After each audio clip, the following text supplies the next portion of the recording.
So hello everyone, welcome to the study hub. I hope आप सब अच्छे से होंगे। तो कंप्यूटर हमने शुरू किया था कल। तो इसके अंदर हमने थोड़ा सा बेसिक आइडिया लिया था कंप्यूटर क्या होता है, और उसके बाद हमने देखा था कि भाई इवोल्यूशन, कंप्यूटर का इवोल्यूशन कैसे आया। और इवोल्यूशन में मैंने आपको बताया था डायरेक्ट जो जो चीजें ही किस तरह से। सबसे पहले हमने देखा ब्लेज पास्कल जो है वो अपना एबेकस, उससे पहले एबेकस आया टिम क्रैमनर के द्वारा। ब्लेज पास्कल जो है वो अपना फर्स्ट मैकेनिकल कैलकुलेटर लेकर आते हैं। इसी तरह से जो है हमने देखा बाद में यहाँ पर क्या होता है, difference engine, analytical engine Charles Babbage, जिनको फादर ऑफ कंप्यूटर भी कहते हैं, इनके द्वारा लेकर आया। और आराम आराम से किस तरह से कंप्यूटर का इवोल्यूशन हुआ। ओके, आज का हमारा टॉपिक जो है ये है कंपोनेंट्स ऑफ कंप्यूटर। कंप्यूटर के कंपोनेंट्स क्या क्या होते हैं। ओके, उससे पहले क्या है, थोड़ा सा हम समझेंगे कंप्यूटर का जो आर्किटेक्चर होता है। मैंने आपको बताया था कल के लेक्चर में कि कंप्यूटर का जो आर्किटेक्चर है ये किसने दिया है। कंप्यूटर का आर्किटेक्चर जो है जॉन वॉन न्यूमैन ने दिया है। ओके, ये इन्होंने कंप्यूटर का आर्किटेक्चर दिया है। अब ये बेसिक आर्किटेक्चर है, ये क्या बताता है कि कंप्यूटर किस तरह से इनपुट लेता है, प्रोसेसिंग होती है और रिजल्ट को जनरेट करता है। ओके, तो देखिए ये बताता है कि कोई भी इनपुट डिवाइस है, इनपुट डिवाइसेस हमने अच्छे से पढ़नी है। एग्जांपल के तौर पे कीबोर्ड है आपका, आपने अपने कीबोर्ड से कोई कमांड दे दी। ओके, क्लिक कर दिया आपने, टैब कर दिया आपने। ओके, वो इनपुट मिल गया कंप्यूटर को। अब कंप्यूटर क्या करेगा बाद में, फिर उसके अंदर जो प्रोसेसर है वो उसकी प्रोसेसिंग करेगा कि भाई इनपुट जो दिया गया है, ये इनपुट मांग क्या रहा है, ये किस चीज का इनपुट है, इसको क्या चाहिए, ये डिमांड क्या कर रहा है। ओके, इसके लिए तो वो प्रोसेसिंग हो जाएगी और उसके बाद जो चीज आपने, जिसके लिए आपने इनपुट दिया होगा, वो आउटपुट की शक्ल में आ जाएगा, स्क्रीन के ऊपर आ जाएगा। जो भी आउटपुट होगा उस चीज के ऊपर आ जाएगा। एग्जाम्पल लेते हैं, थोड़ा सा एग्जाम्पल के तौर पे समझाता हूँ। एग्जाम्पल मैंने कल भी दी थी। आपने अपने कंप्यूटर की स्क्रीन के ऊपर, अपने मोबाइल के ऊपर क्लिक किया म्यूजिक के लिए, आपने क्लिक किया, कंप्यूटर ने देखा कि ये म्यूजिक को प्ले करना चाह रहा है। क्या ये प्ले करना चाह रहा है, क्या ये ऑफ करना चाहता है, रिज्यूम या फिर पॉज। तो उस हिसाब से जो भी आपने कमांड दी होगी, रिज्यूम करने की दी होगी तो वो रिज्यूम करेगा, पाज करने की दी होगी तो वो पाज करेगा। ओके, तो उस हिसाब से स्क्रीन के ऊपर मान लो आपने रिज्यूम करने को कहा है, तो आपके स्पीकर से गाना बजना शुरू हो जाएगा, तो वहां पर आउटपुट आ जाएगा। आउटपुट कहां से निकलेगा, आपके फोन के स्पीकर से आउटपुट निकलेगा। ओके, तो ये होता है बेसिक। अब उसने बताया कि जो प्रोसेसिंग डिवाइस है, प्रोसेसर जो कंप्यूटर का है, इसमें क्या क्या चीज आती है। ओके, इसमें आपका जो आपका सीपीयू है, जिसको सेंट्रल प्रोसेसिंग यूनिट कहते हैं, इसके अंदर क्या क्या आएगा। एक तो आपका कंट्रोल यूनिट आएगा, ये कंट्रोल करेगा किस तरह की कमांड दी गई है। ओके, उसके बाद दूसरा होगा आपका अर्थमेटिक या लॉजिक यूनिट, या आपके मैथमेटिकल ऑपरेशंस, आपके लॉजिकल ऑपरेशंस, उनको कंट्रोल करेगा। और तीसरा होगा आपका मेमोरी यूनिट, जहां पर क्या होगा, आपकी मेमोरी जो है वो स्टोर की जाएगी। ओके, और ये सारा जो है ये मिलकर किसका पार्ट बनाता है, ये सारे मिलकर आपका सीपीयू, जिसको ब्रेन ऑफ कंप्यूटर कहते हैं, ये बन जाता है। बात समझ आई? इतनी बेसिक आइडिया था कंप्यूटर के आर्किटेक्चर का। आई बात समझ? अब कंप्यूटर के कैरेक्टरिस्टिक्स क्या है, ये मुझे कहने की जरूरत तो नहीं है, तो आपको ऑलरेडी मालूम होगा। भाई कंप्यूटर एक ऑटोमेटिक मशीन होती है, आपने उसको लगा दिया ये चीज हमें चाहिए, तो वो कंप्यूटर करना शुरू कर देगा। ओके, स्पीड इसकी ऑब्वियसली फास्ट होती है, जहां पर आप पेन कापी पकड़ के कैलकुलेट करना शुरू कर दोगे, कंप्यूटर पहले ही कर देगा। आई बात समझ? एक्यूरेसी होती है आपकी कैलकुलेशन में, किसी भी किस्म की गड़बड़ हो सकती है, लेकिन कंप्यूटर की कैलकुलेशन में कोई गड़बड़ नहीं हो सकती। इन केस कभी कोई एरर काज हो जाता है तो उसको एक टर्म यूज की जाती, गीगो। इसका मतलब होता है गार्बेज इन गार्बेज आउट। और वर्सटैलिटी, वर्सटैलिटी क्या मतलब है कि यार कोई ऐसा नहीं कि कोई एक स्पेसिफिक काम करेगा। जर्नल पर्पज, बहुत सारे पर्पसेस जो है अलग अलग पर्पसेस सर्व करेगा। म्यूजिक भी प्ले करेगा, वीडियो भी प्ले करेगा, गेम्स भी खेल पाओगे, फोन भी कर पाओगे, वीडियो कॉल भी कर पाओगे, और इसी तरह से बहुत सारे फंक्शंस। डेलीजेंस, थकता नहीं है। ओके, आप जब तक आपने इसको पावर सप्लाई दिया है, बैटरी चार्ज है, वो काम करता जाएगा। ओके, उसके बाद जो है ये क्या बता रहा, कोई इंटेलेक्चुअल पावर नहीं है।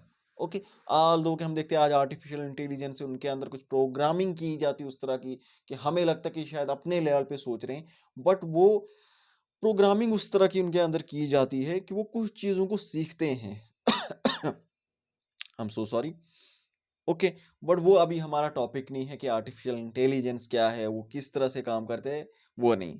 कंप्यूटर, हम बेसिक कंप्यूटर पढ़ रहे हैं जिसमें कोई इंटेलेक्चुअल पावर नहीं है, वो वही काम करता है जैसे हमने प्रोग्रामिंग की है, और स्टोरेज जिस तरह का आपने दिया होगा, जितनी कैपेसिटी आपने रखी होगी, उतनी चीज़ वो स्टोर करेगा, उससे ज़्यादा नहीं कर पाएगा। ओके, इसके बाद एप्लीकेशन की अगर बात करें तो कंप्यूटर की एप्लीकेशंस क्या है, यानी कंप्यूटर कहाँ कहाँ काम आता है, तो कितनी एप्लीकेशंस लिखोगे। कंप्यूटर बैंकिंग सेक्टर में काम आता है, एजुकेशन सेक्टर में या एजुकेशन फील्ड में।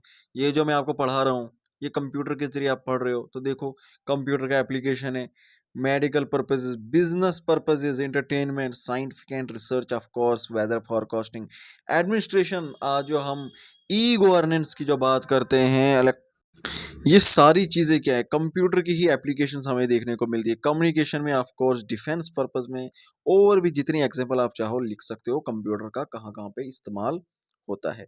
मेन जो हमारा टॉपिक है, मेन जो हमारा टॉपिक है आज का, वो थोड़ा सा आपको ये बताना था कि कंप्यूटर किस तरह से बेसिकली काम करता है, कि इनपुट किस तरह से लेता है और किस तरह से उसकी प्रोसेसिंग होती है, कौन सी चीज़ें प्रोसेसिंग करती है, किस तरह से आउटपुट जनरेट होता है। तो ये इनपुट डिवाइसेस क्या होती हैं, ये आउटपुट डिवाइसेस क्या होती है, ये कंट्रोल यूनिट जो है ये क्या होता है, इसको मैंने आपको थोड़ा सा समझाया। तो देखिए लिखा हुआ इनपुट यूनिट, पहले बात कर रहे हैं, ठीक है ना, हम आर्किटेक्चर पढ़ रहे हैं, तो इसमें जो इनपुट यूनिट है, ओके, ये इनपुट यूनिट क्या होता है, with the help of input unit, input unit की मदद से क्या होता है, डाटा इंटर होगा कंप्यूटर के अंदर। जब डाटा कंप्यूटर के अंदर इंटर हो गया तो उसके बाद जो सीपीयू है, सेंट्रल प्रोसेसिंग यूनिट, ओके, ये बीच वाला, ओके, सेंट्रल प्रोसेसिंग यूनिट जो है, इसकी मदद से क्या हो जाएगी, प्रोसेसिंग शुरू हो जाएगी।